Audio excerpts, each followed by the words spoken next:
Before we begin, a quick note.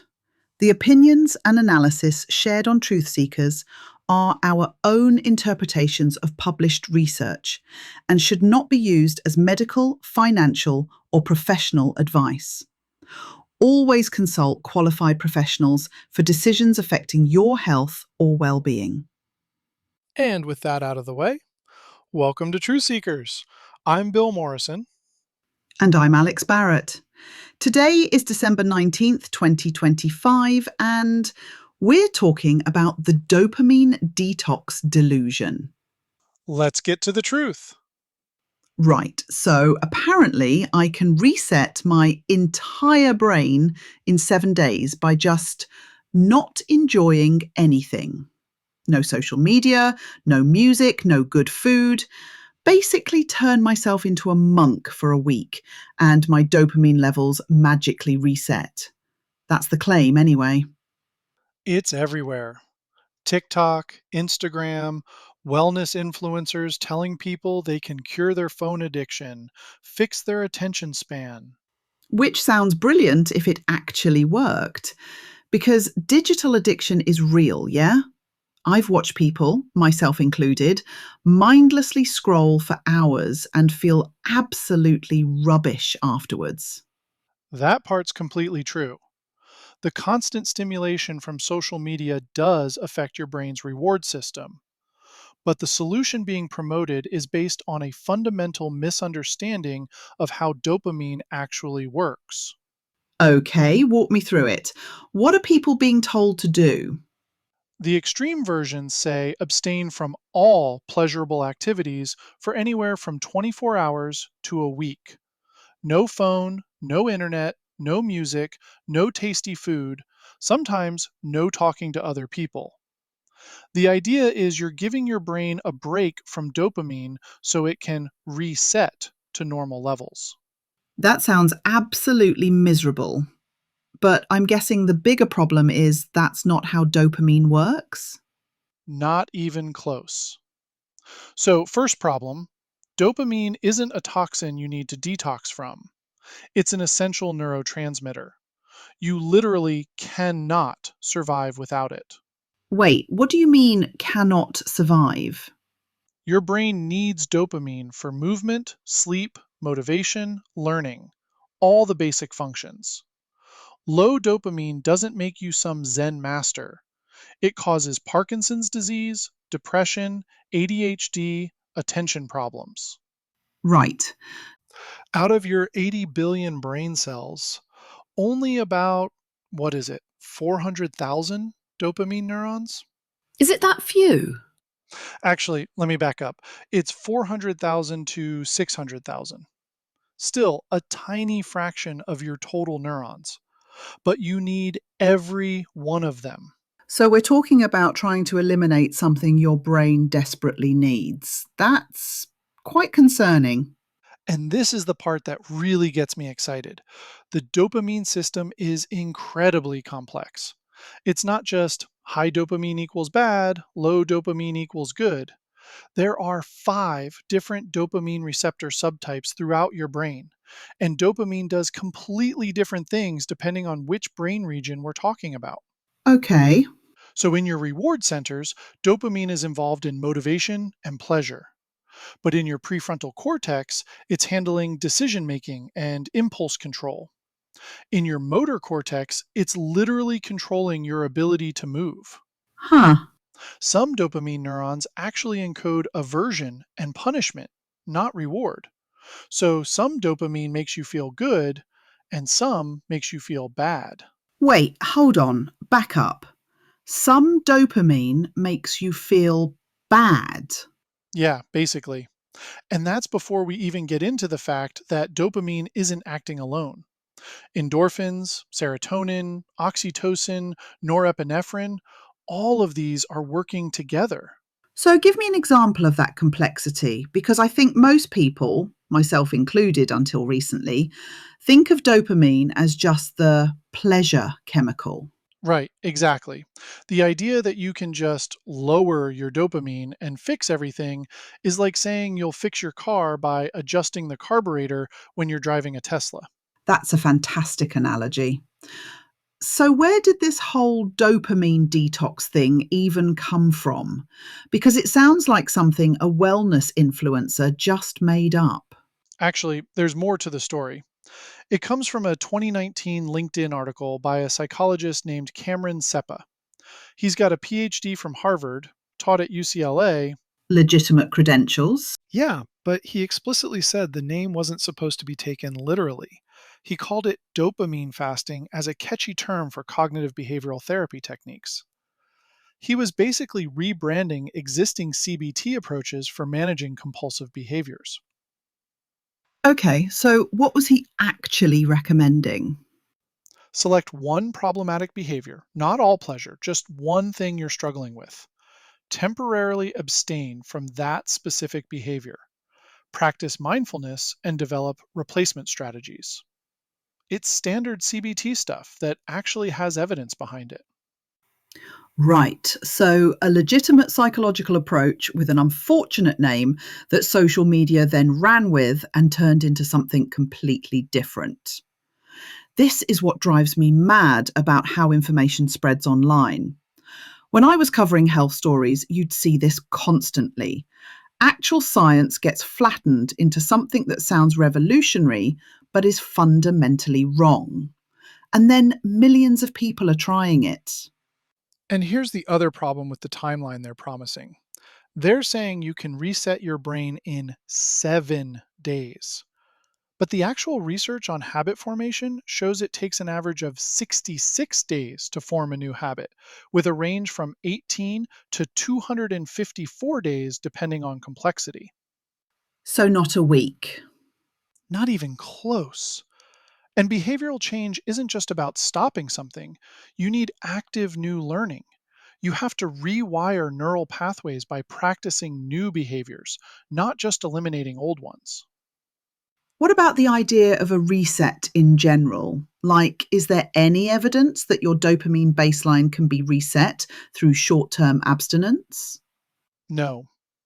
In studies of cocaine addiction in rats, which obviously causes major changes to the dopamine system, those changes persisted for more than a month, even with complete abstinence. The idea that scrolling Instagram for years can be undone in 7 days of not looking at your phone is just not supported by anything we know about neuroscience. Okay, but I have to ask because I know people who've done these digital detoxes and they swear they feel better afterward. What's actually happening there? Placebo effect, probably. They think it's working, so Hold on, does that actually matter though? If they feel better, they feel better. what do you mean? I mean, if someone does a week-long phone break and genuinely feels less anxious, more focused, whatever, does it really matter if the mechanism they believe in is wrong? Yeah, actually, I think it does. Why? Because understanding the real mechanism helps you sustain the changes. If you think it's about dopamine levels resetting, you might go back to old habits thinking you're cured. But if you understand it's about building new behavioral patterns, you know you need to keep practicing those new behaviors. Okay, fair point. And there are real mechanisms happening. Reducing screen time genuinely does help with sleep and attention. When you're not constantly on your phone, you're probably doing other things: exercising, talking to people face to face, engaging in hobbies. Right. Those activities also release dopamine, by the way, but in healthier patterns. You're breaking the automatic habit of reaching for your phone. The boredom you feel when you stop creates motivation to find other activities. So all of those are real benefits. They're just not because your dopamine magically reset. Okay, you've convinced me. The mechanism matters. And that understanding takes months to build, not days. What about the more extreme versions of this? Because I've seen people talking about not eating enjoyable food, not talking to anyone, basically complete sensory deprivation. That just seems like Is it actually harmful or just pointless? Actually harmful, I'd say. Really? I mean, a week of being bored isn't going to kill anyone, is it? The social isolation part can be genuinely damaging. Research shows it can actually cause myelin damage to your prefrontal cortex. That's the coating on your neurons that helps them function properly. Social isolation is linked to increased depression and anxiety, not decreased. Okay, that's more serious than I thought. And there's the all or nothing problem. Extreme restriction tends to backfire. You become obsessed with the thing you're trying to avoid. Dr. Susan Albers from Cleveland Clinic said it well. The things you lack become the focus of all your attention. It's like crash dieting. You might white knuckle it for a week, but it's not sustainable. And then when the dramatic results don't happen in 7 days, like promised, people feel like they failed, which makes everything worse. Exactly. False promises set people up for disappointment. And in some cases, these extreme versions can trigger disordered eating or worsen OCD symptoms in people who are already vulnerable. Right, okay, so actually harmful, not just silly. What should people actually do if they're genuinely struggling with phone addiction or compulsive social media use? Because that's a real problem that deserves a real solution. The original CBT approach that SEPA was talking about actually works. Pick one specific behavior that's problematic, not all pleasure, just the thing you're struggling with. Gradually reduce it while actively replacing it with something healthier. So it's much more methodical and specific than just don't feel pleasure for a week. Right. Track your triggers, figure out what situations make you reach for your phone, maybe use apps that block certain sites during certain hours. And it takes time, weeks to months, not days. I'm thinking about when I was doing a lot of tech journalism, and everyone was obsessed with finding the one quick fix for productivity or focus. But it's never one quick fix, is it? Never. For some people, working with an actual therapist who specializes in CBT is the best option, especially if it's interfering with daily functioning. What's frustrating about this whole thing is that it takes a real problem: digital addiction, phone overuse, attention span issues, and offers a solution that sounds simple and revolutionary, but is based on completely wrong science. And young people, especially, are trying this and potentially harming themselves.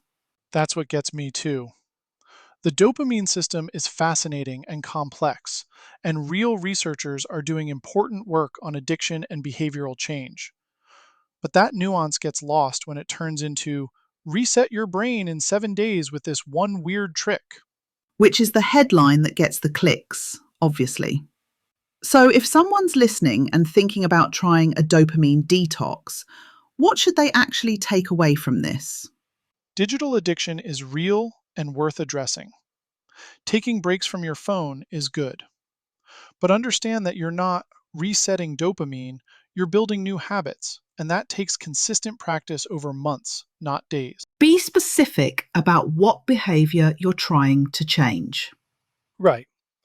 And if you're doing something extreme like cutting off all social contact or restricting food, that's not based on science and could actually hurt you. And watch out for anyone promising dramatic brain changes in impossibly short timeframes. If it sounds too good to be true, it probably is. Your brain is more complicated than a factory reset button. And honestly, that complexity is what makes it interesting. Real behavioral change might not be as catchy as dopamine detox, but it actually works. Which, at the end of the day, is what actually matters. Understanding how things really work gives you the tools to make changes that last, not just feel revolutionary for a week and then leave you back where you started. Or worse off, if you've been isolating yourself and skipping meals in the name of brain optimization. Brilliant. Well, I think I'll stick to just putting my phone in another room at night rather than trying to eliminate an essential neurotransmitter from my brain. Probably a solid choice. Right, that's all for today's dive into the data. Just remember, everything we've discussed is our interpretation of published research and shouldn't replace professional medical advice. Absolutely. If you're dealing with health or mental concerns, talk to your doctor, not just us data nerds on a podcast. I'm Alex Barrett, And I'm Bill Morrison and we'll see you next time. on Truth Seekers, Until then, question everything. but verify with data.